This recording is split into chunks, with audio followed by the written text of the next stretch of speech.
What's up, guys? Welcome to another video of Dev Talks with your host Travian, where we talk about everything engineering technology wise. In this video, we're going to be kind of discussing how technology and AI is ruining education in the classroom. So without further ado, don't forget to like, comment, subscribe, and share. I really appreciate it all, and let's dive right in. A former English teacher going viral after posting a raw and unfiltered farewell video as she leaves the classroom behind after just 3 years. Listen. A lot of these kids don't know how to read because they have had things read to them, or they can click a button and have something read out loud to them. I just don't think these kids even care. They don't care about making a difference in the world. They don't care about how to have a resume. They don't care how to write a resume. They don't care how to write a cover letter because ChatGPT will just do it for them. And I think that we need to cut off technology from these kids probably until they go to college.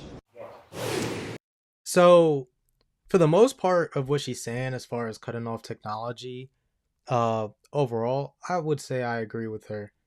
Until college, that's the part I really don't agree with. I feel like when you're in that high school standard, even for like myself, and I know when I have children and things, I don't want them to be using technology when they're younger, especially when they're learning how to read and write and stuff like that. There's certain fundamental skills that we should use rather than be replaced. And then if our children are using technology, especially as like parents and stuff, or people who will be parents, I'm not a parent yet, but teach your children how to use it properly, I say. And some people may not understand that. I feel like my generation is probably the best bet to do that because we grew up when all this was first coming up.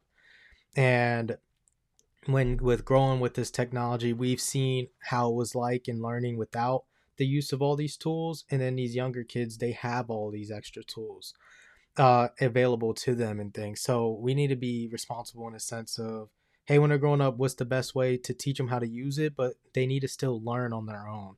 They can't use and ask their phones for all the answers and questions. I know, and I've known from personal experience, and I'm not a teacher. I know from personal experience, these kids with iPods and phones and not iPods, iPads, they wouldn't have iPods nowadays. But these kids with iPads and stuff, when they're sending out text messages and things, they're talking into Siri to send it back. And then, yes, they're getting the messages read back to them because they can't read.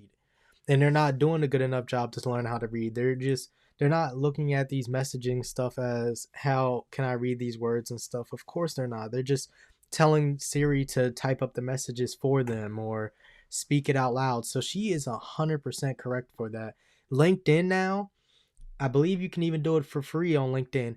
LinkedIn will tailor a cover letter for a specific role that they have on LinkedIn for that job. Go through your experience and everything, and they'll just write one for you. It is not no stages of, hey, this is how you write one, breaking it down and stuff like that. Now, I have a pet peeve with certain teachers and stuff. Like, all respect to Hannah and everything that she does and did.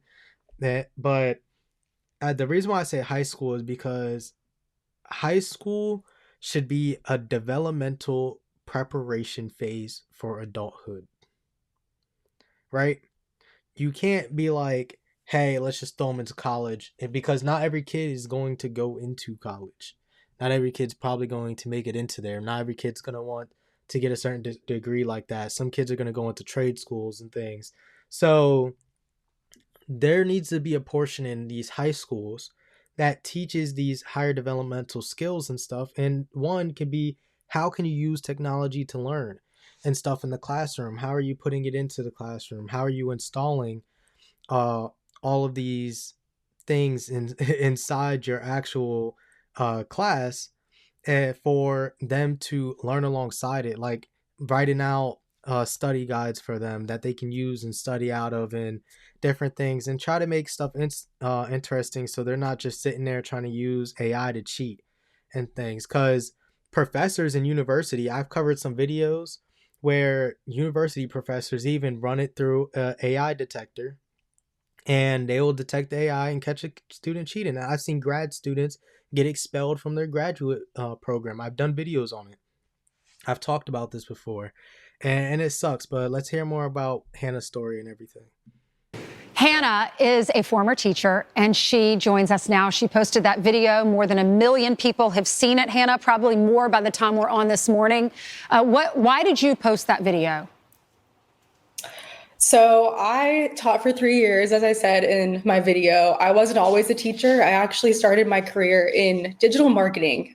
So I've been in the digital world for about 5 years now, or since I've graduated. And throughout the 3 years, I've taught digital arts classes and I've taught an English class. And I would say that in all of my teaching experience, technology has posed quite a challenge. And with AI becoming so accessible to children nowadays, especially teaching in an English or Core 4 classroom, it's been especially challenging kind of to have the kids comprehend and critical think and think for themselves on certain things. Yeah. So on my way out, I wanted to kind of raise awareness and just let people know how AI and technology is affecting their children these days. Right. I know, coming from a mother who taught for 33 years, my sister's a teacher in South Carolina, the challenges that y'all deal with, this is even before AI was a thing. I'm sure it's even more challenging now. And clearly, your opinion is, yes, it is. You're a high school teacher. I'm sure your students loved you. We hate to see someone leave education because of problems within the classroom. Give me some examples of what the students are saying to you. I mean, so even how do I put this? She said from a family of teachers they've been having this problem before technology, and I really at sometimes I don't even believe it's the whole technology thing. There are kids who apply themselves in school. This is not every single child.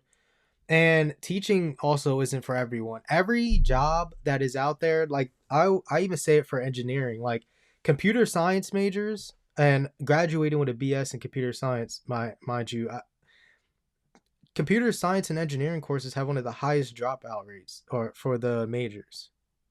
Like where people either can't get in the major or it's too tough, they have to switch into another major or something lighter work or any other kind of stuff because of how difficult some of these majors are at some of these different universities and things like that. So like I said, every career field is not for everybody in a sense, and maybe she just realized that for herself. Hey, maybe this isn't for her, which is good in a sense for being able to recognize that, especially early, rather than being a teacher and being miserable.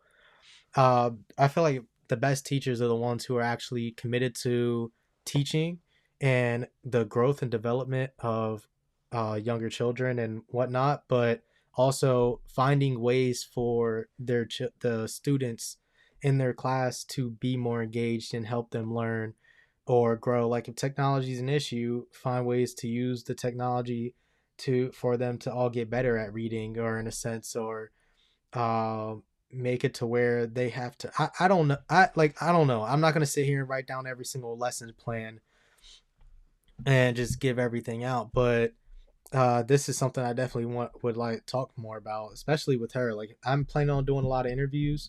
Uh, if I get a hold of her, I would love to have an interview with her and have a nice half an hour or so conversation about how we can properly use technology to help students learn in the classrooms and stuff. But I feel like the news anchor here, it's an issue because a lot of students just don't apply themselves in general. That's why it's been an issue prior to technology, and that they've always had classroom issues. So now if you make it easier, you're going to make students lazier in a sense. Well, a lot of students, and I do want to be clear, I taught a lot of very motivated and bright children. And so I don't want this to come off as if this is all the kids' fault. But I do know that a lot of times in my English classroom, I would ask them to write down a short response or just 5 sentences to answer a question. And a lot of times it would be about 2.5 sentences. And they would say, well, I can't think of anything else to say. Or, well, why do I have to answer in complete sentences? Like you get the point from what I'm saying in just this little sentence. And then a lot of times I would assign essays, long form essays. And I know how children write, especially when they handwrite me things in the beginning of the school year. And so when a student, how I know how they write typically would give me a very eloquently and thorough essay on a topic that I know that normally wouldn't come from them, I would ask them, was this really you? And I'd run it through an AI generator. And of course, it would say 100% ChatGPT or AI. And I would speak to the student and they would more so question of, well, if I have to redo this, how much is it really going to affect my grade? Can I just Oh take the my gosh, zero? trying to take the easy way Because, out. Yeah. right. Is it promoting just a laziness among our children? I suppose. And a lot of them are just feeling as though they don't really need to do the work anymore because AI will just do it for them. Right. And I think that AI can be in a classroom in a very effective way if we teach children in the older grades how to use it properly. But if we're allowing them this unlimited access in the classroom to use AI, they're not going to do the work themselves. Yeah, I know you're a proponent of getting technology out of our classrooms, getting the phones out of our classrooms. I still can't believe some schools are allowing that. Thank you so much. I'm so sorry you had to leave the classroom. What are you going to do next? Yes, well, I actually am working in a nonprofit now. I run donor relations, development, and digital marketing for them. So I'm back. So yeah, Hannah is still doing digital marketing stuff and whatnot, but I've also said it on the aspect of, hey, when we get more technology out here, it's going to make everybody lazier, and a majority of people lazier. Like, whoever watched Wall-E growing up, what did all the people look like? They were all lazy. They wasn't doing nothing with their lives. Technology made it so easy that they could just do whatever. And there's a reason why everybody looked the way they did, because everybody was lazy and content, and all the computers and everything did everything for it. There needs to be um some kind of mindset taught, and I'm trying to think of like the best way to put it, but really it's like a mindset thing where we can be able to grow with technology. And one of the reasons why this is because technology has grown so exponentially that we have not been able to grow with it. It grows too fast. AI, when it came out a few years ago, when ChatGPT first came out with OpenAI, all these other companies in the last few years grew enormously more with this whole AI system in just a few years. It did not give everybody the ability to grow with it properly and learn how to use it. And not everybody's going to go out and want to do it on their own and stuff. Some people are going to be content, never try to use it, stay in a dinosaur age. Other people are going to try to use it. So it really depends on the person. But I think it's mainly a thing of parents need to step up in a way, stop giving these iPads to kids, actually teach them when they're at home. Teachers need to find ways for it to be in school as well too, to help them all, because that's going to be so beneficial for a lot of these students. Like, you guys wouldn't even know the beginning of it on how to properly use technology, especially in the later grades, like she said. So even if it's not in college, like, I agree with the part of later grades, maybe after sophomore year or sophomore year on. Who knows? Because kids are so exposed to technology at an early age. It's definitely part of the stuff that starts in at the home. And I don't even know nowadays how elementary schools and middle schools are dealing with technology in a sense. Because I remember being in elementary school and we had the little projectors. And then in middle school, towards the end, we got smart boards. And it was like, oh my gosh, and how to use this, and the teachers making plans and stuff off of it. I'm guessing teachers have not came to that point with AI on how to properly use it in their classroom. I remember when smartboards came, they found a way quick. It took them a while. It took them a year or two to really get into the whole smartboarding stuff. But gosh, that was a while ago. Seems like forever for me, but yeah, let me know what you guys think in the comments down below. Also, I'm gonna add her TikTok down below for credit, for so that you guys can go follow her on TikTok if that's what you guys like. If you like her content and whatever. And then also, if you want me to do an interview, let me know in the comments also. I would love to interview her further and talk about some ways on how we can grow education with technology and things, that the information can get out there and give some of these teachers ideas to help better their classrooms and stuff. These are stuff that I want to really talk about, and things I want to expand upon for growing how technology is really used in this world and how we can get an extra lift off of it. So without further ado, don't forget to like, comment, subscribe, and share. I really appreciate everybody who does.